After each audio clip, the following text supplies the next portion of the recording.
चलिए बात करते हैं अमेरिका के एक सबसे बड़े और परेशान करने वाले स्कैंडल की, एप्स्टीन फाइल्स। सवाल ये है कि एक खूबसूरत प्राइवेट आइलैंड का इतना डरावना नाम आखिर पड़ा कैसे? इसे एक खौफनाक नाम दिया गया, पेडोफाइल आइलैंड, यानी बच्चों के यौन शोषण का अड्डा। इस आइलैंड का मालिक था जेफरी एप्स्टीन, एक टीचर जो रहस्यमयी ढंग से अरबपति फाइनेंसर बन गया। और उसकी दोस्ती प्रेसिडेंट प्रिंस, दुनिया के सबसे बड़े बड़े और मशहूर लोगों से थी। लेकिन इस पूरे स्कैंडल की जड़ सिर्फ एक पुलिस कंप्लेंट थी।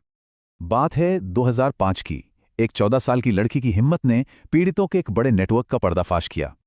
ये एक पिरामिड स्कीम जैसा था, जहां विक्टिम्स को ही नए विक्टिम्स लाने के पैसे मिलते थे। सोचिए, सिर्फ पाम बीच पुलिस को ही 35 विक्टिम्स मिले, और ये तो बस शुरुआत थी। इतने सबूत कि लंबी जेल तो पक्की थी, पर एक सीक्रेट डील ने सारा खेल ही पलट दिया। जहां उम्र कैद हो सकती थी, वहां उसे सिर्फ 2 छोटे-मोटे मामलों में सजा हुई। सजा तो नाम की थी, बस 18 महीने, जिसमें वो दिन में 12 घंटे जेल से बाहर रहता था। सालों तक ये केस दबा रहा। फिर एक जर्नलिस्ट ने इस कहानी को जिंदा रखा। 2018 में जर्नलिस्ट जूली के ब्राउन की रिपोर्ट ने इतना हंगामा किया कि एप्स्टीन फिर से गिरफ्तार हो गया। लेकिन जब लगा कि अब सारा सच सामने आएगा, कहानी में एक बहुत बड़ा ट्विस्ट आ गया। 10 अगस्त 2019 जेफरी एप्स्टीन अपनी जेल की कोठरी में मरा हुआ मिला। और फिर ये नारा वायरल हो गया, एप्स्टीन ने खुदकुशी नहीं की।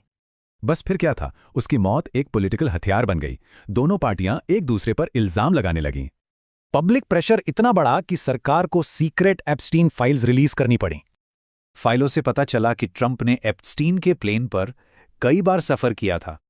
इन फाइल्स में ट्रंप और एप्स्टीन के खिलाफ रेप के इल्जाम जैसे कई और सनसनीखेज खुलासे थे। लेकिन इन खुलासों के बाद भी ज्यादातर जानकारी अब तक सामने नहीं आई है। सोचिए, 10 लाख से भी ज्यादा डॉक्यूमेंट्स अभी भी सीक्रेट हैं। तो सवाल यह है कि इन 10 लाख से ज्यादा फाइलों में और कौन-कौन से राज दफन हैं।